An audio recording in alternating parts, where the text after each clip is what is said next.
I helped an alien woman escape hours later. She commanded the council. The detention wing of the orbital station was never meant for silence. It hummed with restrained energy, force fields vibrating softly, distant alarms whispering through metal corridors. Yet inside one narrow cell, an alien woman sat completely still, her hands folded, her posture calm in a place built to break spirits. Her name was Lyra. She was not dangerous. At least, that was what the human technician standing outside her cell believed. Ethan Hale had been assigned maintenance duty in the lower levels.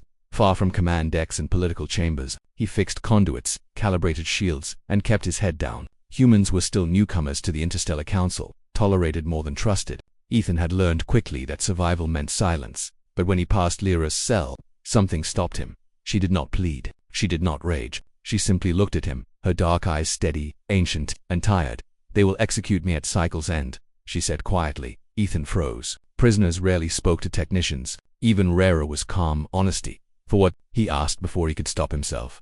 "For surviving," Lyra replied. That answer stayed with him long after he finished his shift. The council had detained her for leading an unauthorized evacuation during a border collapse. Billions had lived because of her decision. The council called it treason. Humans knew that story well. That night, Ethan accessed systems he was never meant to touch. Human systems were considered crude by most species, but they were flexible, adaptable, full of loopholes. Where alien systems were rigid, human code bent. He rerouted power, timed the patrols, and disabled one cell field for precisely 12 seconds.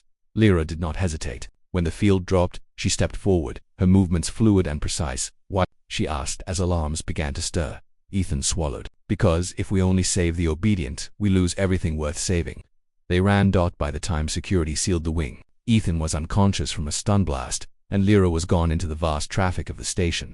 Hours later, Ethan woke in a holding room, wrists bound. "Lights blinding. You assisted a traitor," a council officer said coldly. "Do you understand the consequences?" Ethan met their gaze. "I helped someone who chose lives over rules." The officer sneered. "Idealism is a human flaw." Ethan was released pending judgment. Humans were too politically delicate to punish harshly. He returned to his quarters, expecting fear, regret, maybe pride.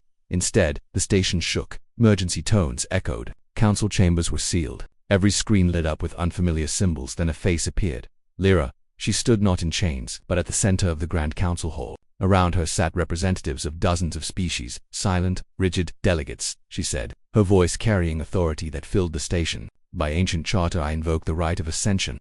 Shock rippled through every channel. The right of ascension was a forgotten law, older than the council itself. Any leader who preserved their people during existential collapse could claim provisional command until judgment was passed. Lyra had not escaped. She had arrived. "You tried to execute me in secrecy," she continued. "Instead, I stand before you as acting High Commander." The council tried to object. She raised one hand, "And I name my first act." Her eyes met the camera, met Ethan. "All charges against the human technician Ethan Hale are dismissed." Ethan's breath caught. "He acted not as a criminal," Lyra said, "but as proof." "Proof of what?" The council demanded. "That humanity understands power is meaningless without mercy." The council chamber remained silent. Lyra did not stop there. She dismantled detention policies within minutes. Citing human disaster response ethics, she redirected fleets to evacuate fringe worlds using human logistics models once dismissed as inefficient. She replaced rigid command hierarchies with adaptive cells, inspired by human military survival doctrine. The council resisted. Then the border alarms sounded. An unknown force emerged from dark space. Not conquerors, not negotiators. Something older, that consumed energy, stripped worlds, left silence behind. The council panicked. Lyra turned to the human ambassador. "Your people survive death worlds," she said. "They adapt faster than fear." "I need them," humans answered. Within hours, human crews were coordinating evacuations no one else could manage. They ignored protocol when it slowed rescue. They landed on unstable worlds. They carried aliens twice their size through fire and vacuum. When fleets faltered, human engineers rewired systems mid-flight. When morale collapsed, human soldiers stood in open channels, promising they would not leave anyone behind. The enemy advanced.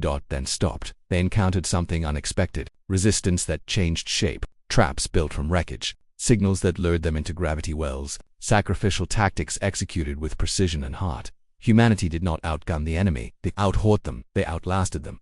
When the threat withdrew into dark space, the council faced a truth they could not ignore. Humanity had saved them all. Lyra stood again before the council. "You feared humans because they are unpredictable," she said. "You were correct." She looked at Ethan, standing among diplomats far above his station. "They will break your rules," she continued, "but only to protect what matters." The council voted humanity was no longer a junior member. They were elevated to strategic command partners. Ethan was offered rank, honors, power. He declined. He returned to maintenance, where humans were needed most. Before leaving, Lyra met him one last time. "You did not save me," she said softly. "You reminded the galaxy what leadership looks like." Ethan smiled faintly. "Just doing what humans do." As her ship departed, a new phrase spread across the stars. "If you want survival, call the council. If you want hope, call the humans." And somewhere in the quiet hum of a space station, a simple technician went back to work, knowing that sometimes changing the universe only takes opening one door.